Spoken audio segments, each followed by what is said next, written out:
I never thought my parents, who doted on my genius sister, would ever say I was unnecessary. One child is enough for us. We don't need you, the underachiever. Saying so, my parents kicked me out while I was just a kid. The one who reached out to me in my confusion was my uncle. Sorry I'm not well off, but let's live together. I took his hand without hesitation. My name is Emily. I'm currently 30 years old, but I have a complex past. It's all about family issues. But first, I want you to hear my story. I was born into a typical family, with a father working as a company employee and a stay-at-home mother. We lived with my paternal grandparents at their home, where my father's unmarried brother, who was my Uncle George, also lived. We started living together when I was 4 years old, and George was 24. Being single and living at the parents' house at around the age of 24 might not be considered unusual. But George had a reason he couldn't leave his parents' house. As a child, I didn't know the details, but it seems George had been frail since he was young. Even as an adult, he was often sick and couldn't hold down a job for long. As a result, he became a part-timer, able to work only a few hours, 2 days a week at most. He certainly couldn't earn enough for living on his own. Maybe he felt ashamed for still depending on his parents at his age because he always looked apologetic. Really, you're such a burden. My father often yelled at George, and I frequently witnessed it. Always when the grandparents weren't around. My grandparents loved their healthy son and their frail son equally, without favoritism. The cohabitation started because of my father's financial difficulties, so my father, who was also dependent on his parents, probably wanted to show some restraint in front of them. But when the grandparents weren't there, he always said terrible things to George, looked down on him, and snickered. George, with a sad face, never got angry or talked back. He just stayed silent. Why don't you get angry? I once asked him as a child. It's true that I'm depending on my parents. He answered with a troubled look. As a child, I thought that made sense, but now that I'm an adult, I think Dad is also depending on them, so he's not in a position to say anything. If I had understood that back then, I would have stood up for George. As a child who didn't understand, even though I felt bad when my father yelled at George, I couldn't say anything. Even though things were tense behind the scenes without my grandparents around, their presence brought peace. In front of my grandparents, George would relax and smile, and my father, regardless of his true feelings, never showed them. My mother was too busy caring for me and my sister Lucy, who was 2 years younger, to pay much attention to the relationship between my father and uncle. As a kid, I thought this routine would last forever. But then, everything changed abruptly. My grandparents died in an accident when I was 6 years old. Their passing left me incredibly sad and lonely. I cried a lot. My sister Lucy and I bawled together. I vividly remember George quietly shedding tears too. But what I remember most, something unforgettable, was my father's laughter. Yes, my father laughed. Despite his own parents' death, he didn't shed a tear, not when we rushed to the hospital, not during the funeral preparations. It wasn't about being stoic. Even as a child, I understood my father wasn't grieving. And then I became certain of it. On the day of the funeral, my father was laughing. He probably thought no one was watching, but I happened to look at him and saw his expression clearly. It wasn't laughter from overwhelming sadness or confusion. I could tell because I'm his daughter. It was a smile of genuine, unbearable joy. My father was happy about my grandparents' death. He probably thought of the various inheritances coming his way. His smile was so grotesque that it scared me, a child, into crying. He must have thought those were tears for my grandparents' passing. George gently patted my head and stroked it. Looking up, I saw his eyes, red from crying but filled with a kind light, looking down at me. How could Dad and George, real brothers, react so differently to their parents' passing? It was a moment my unease towards my dad grew. Then, my father's behavior towards George drastically changed. First, my father's attitude towards George became noticeably hostile. Why should I have to take care of a good-for-nothing like you? Be grateful I let you live here. If you can pay rent or anything, I'm taking all the inheritance. At the time, I didn't understand, but it was an utterly unreasonable declaration. Despite having a right to an equal share of the inheritance as brothers, my father claimed it all for himself as the head of the family. George could have stood up for himself or sought legal help. But he did nothing of the sort. Even though he looked sad, he never argued back or claimed his share of the inheritance. Are you okay, babe? Worried about my increasingly downcast George, I asked. I'm frail and can hardly work, so it can't be helped.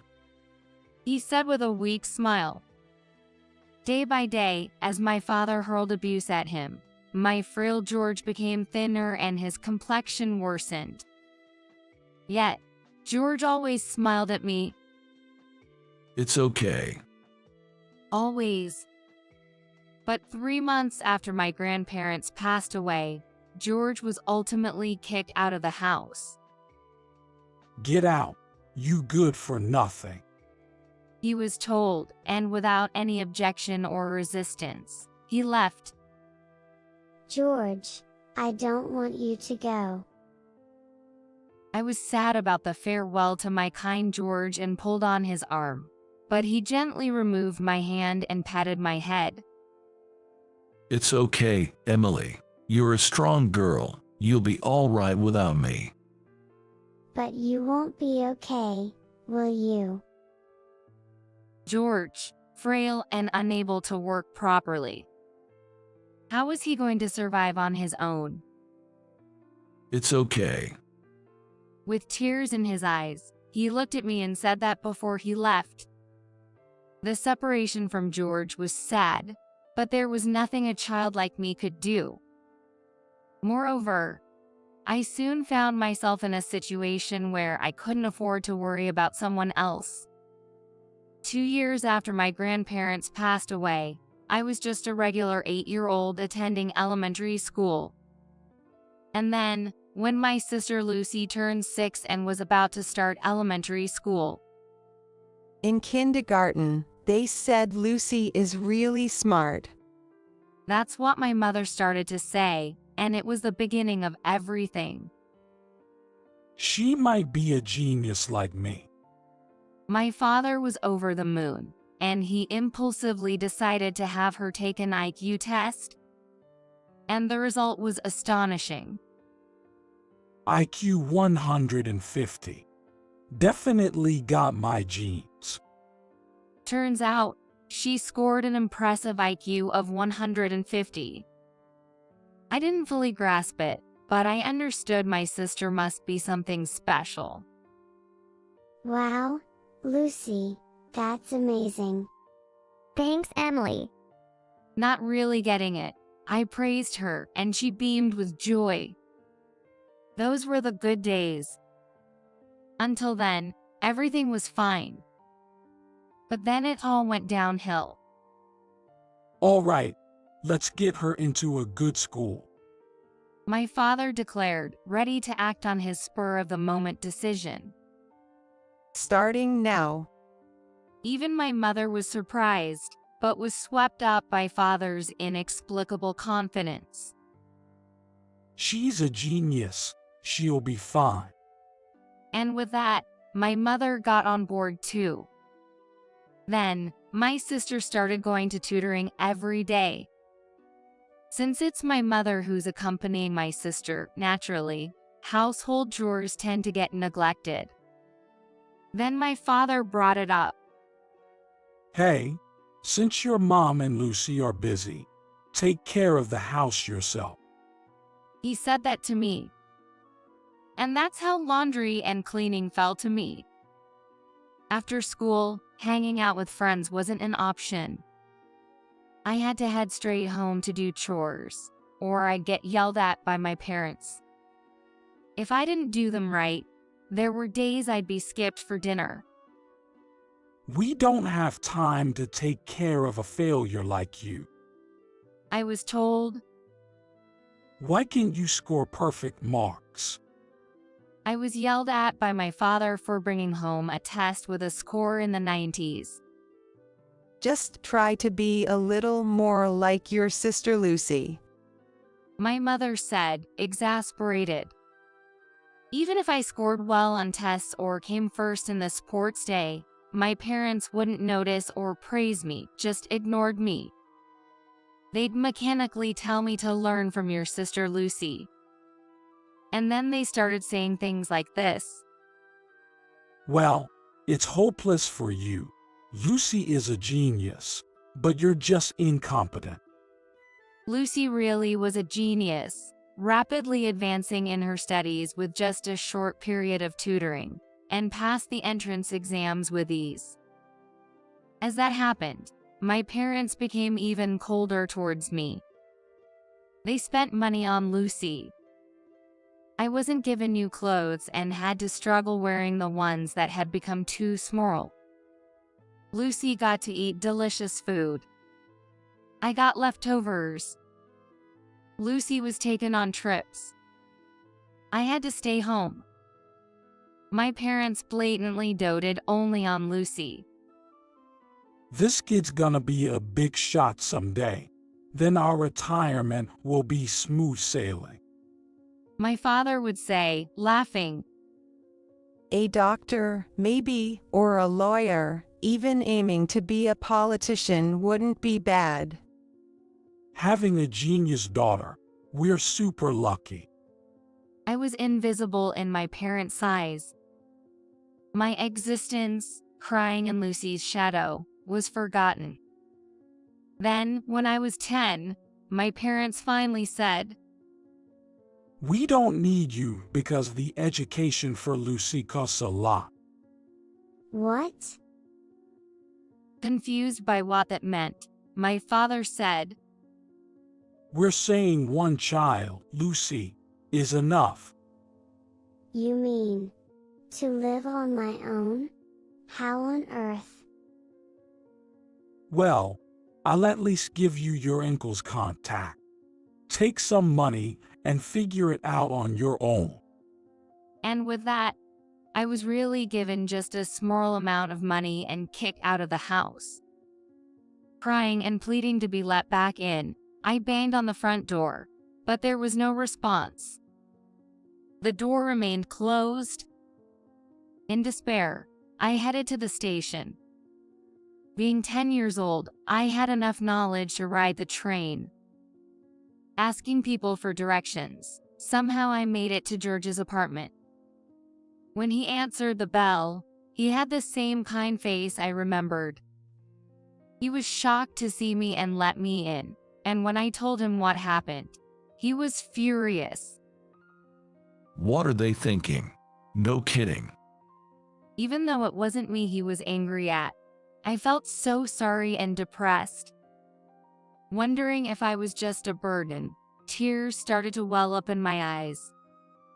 Then, a hand was gently placed on my drooping head. It was the same large, warm, kind hand I remembered. It's been tough, huh? It's going to be okay now. But what should I do now? I'm still prone to illness, and my income is low, as you can see. I'm poor. George said with a wry smile in front of me. But he seemed much stronger than when we lived together before. Maybe being away from my father had brought some change in his mindset. Looking straight at me, George smiled and said, I'm sorry for being poor, but if you don't mind, I'd be happy to become your parent. Really? More like a foster dad in this case, I guess. I might not be much, but... Before he could finish, I threw myself into his big chest. It was similar to my dad's, yet entirely different. George's embrace was incredibly comforting. It's going to be okay now. As I cried with relief, George gently stroked my back. It felt like having a real parent who poured love into me. From then on, I was raised by George. Sure, he was poor and still prone to sickness, and life was tough at times. But even in poverty, our home was filled with smiles. I had almost forgotten how to smile when I was with my parents, but living with George, I began to smile a lot. A poor yet happy family. That's what we were. George gave me so much love. Wanting to repay his kindness, I did my best in everything. When I worked hard, George praised me. Even if the outcomes were poor, he praised the effort. That made me even more determined to do my best. The presence of my parents, who never praised me, eventually faded from my memory. Growing up under George's care, 20 years flew by in no time. Now, I am 30 years old. And now, the familiar faces stand in front of me. Mom, Dad. It's been a while, Emily. Have you been living well? The one smiling is my father, whom I pushed to the far corners of my memory. He's aged considerably, with hardly any hair left. My gaze towards him is icy. It's only natural, thinking, what do you want now? Well, let's put the past behind us and get along as a family from now on. Despite my icy gaze, my father said this without flinching. What? Naturally, this was my response. What? Get along as a family. Don't joke with me. You really are a failure. Always had a bad mouth. No help for it. I'll start re-educating you from now. No, thank you. Please leave. I push back my father as he tries to enter the apartment. And then my mother joined in. Emily, don't be stubborn. Rely on us. Living in such a run-down apartment, you mustn't be leading a decent life. It's none of your business. Please leave. Don't be stubborn. Just let us in. No, leave. Let us in. Go away. What's with them? If my memory serves right, they are in their mid-50s. Their strength should be waning, yet they are unexpectedly forceful. No, it makes sense. 2 against 1. I'm obviously going to be overpowered. It reminds me of those days playing foot wrestling as a kid. As I was musing, my father's foot reached the entrance. Heave ho! I pushed back with all my might, like a foot wrestler. Whoa. Oh my gosh. Caught off guard, both of them fell to the ground. Accordingly, I ended up looking down on them. You're so annoying. What?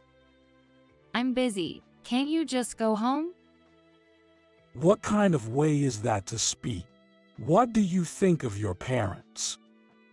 The moment you abandoned me, I never thought of you as my parents. But we raised you till you were 10. Till I was 10, huh? The only decent upbringing I had was when my grandparents were still alive. But you were still able to live, weren't you? That's no reason for you to act all high and mighty. As my parents stood up, rubbing their backs, they seemed to have shrunk in size. Even though they're just in their 50s, they looked aged beyond, almost like they were in their 70s. You said it yourself, didn't you? One child, Lucy, was enough. With a genius sister like that, there's no need for you to come see me. That's not the case anymore. My words twisted my father's face into a bitter grimace. Did something happen to Lucy? Did she become jobless? She became a lawyer. Well, that's great.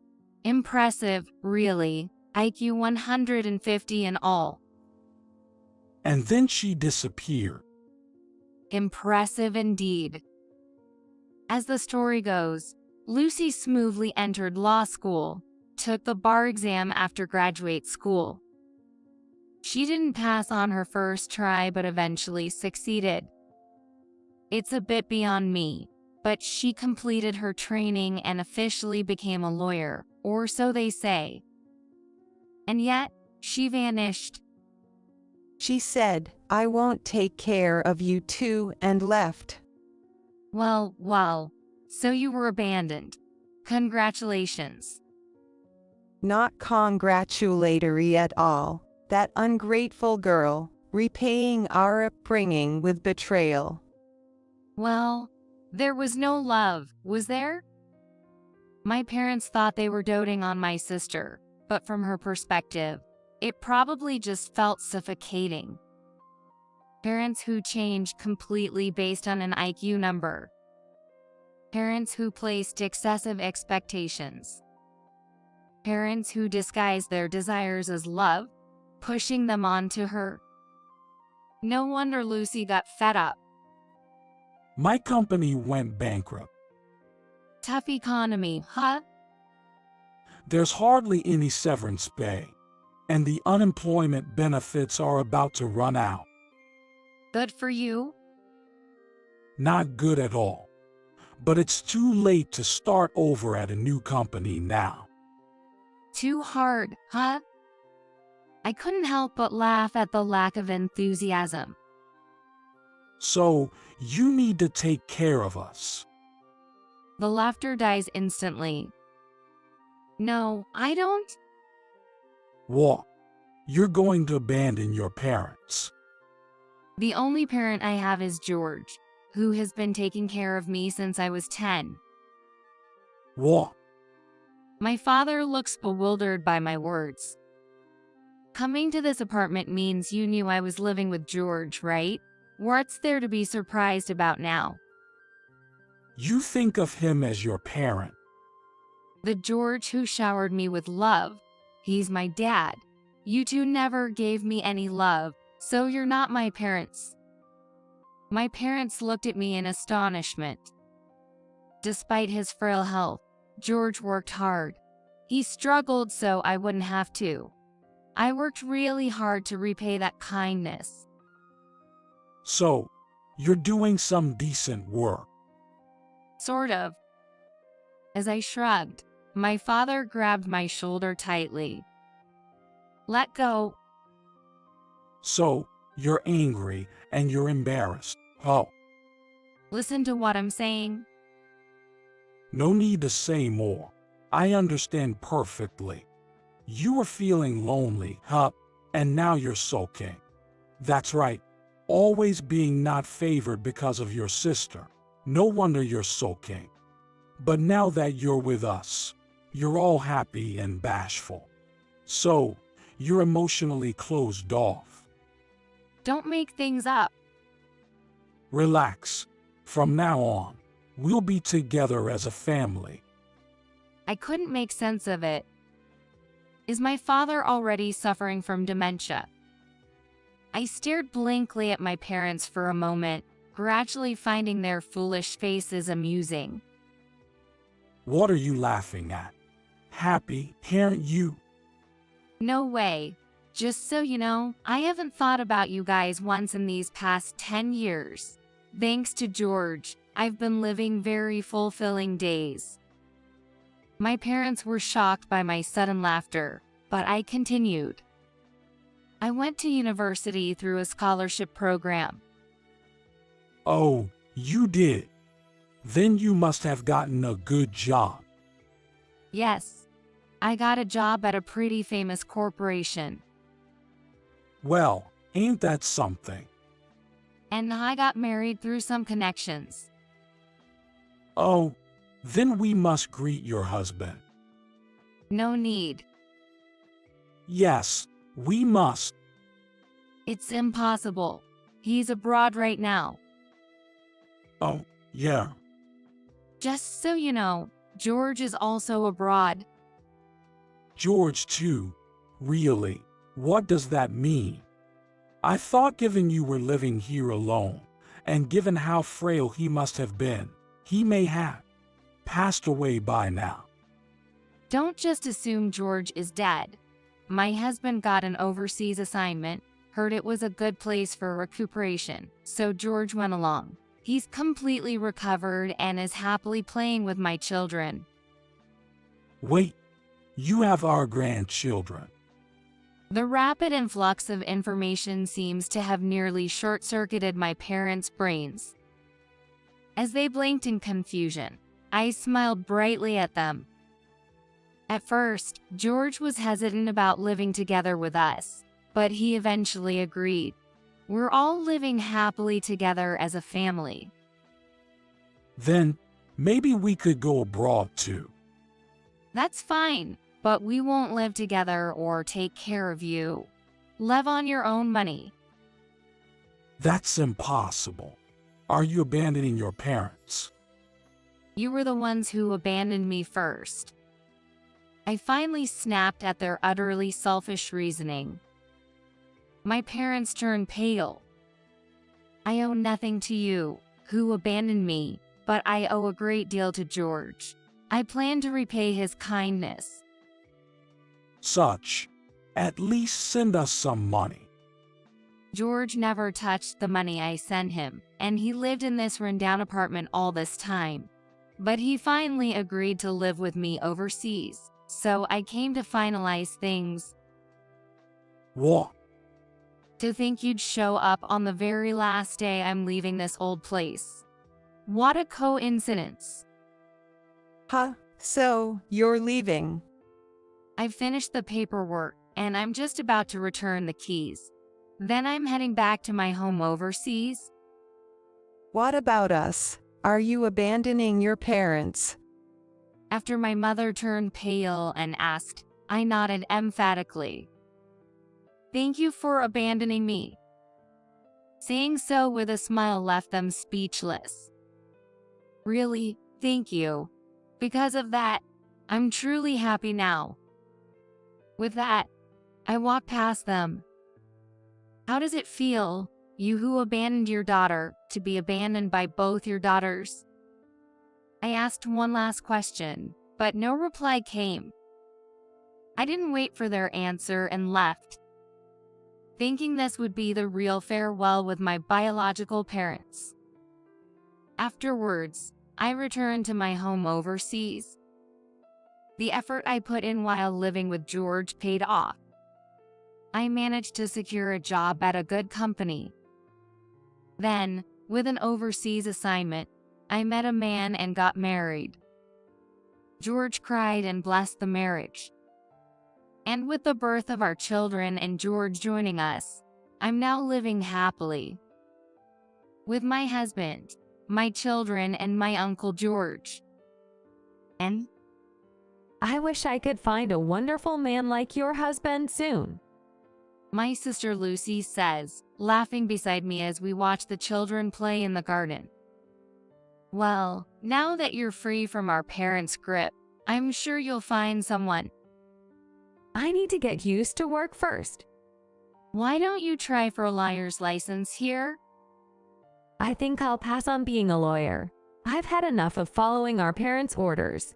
I want to pursue a career I'm passionate about. That makes sense.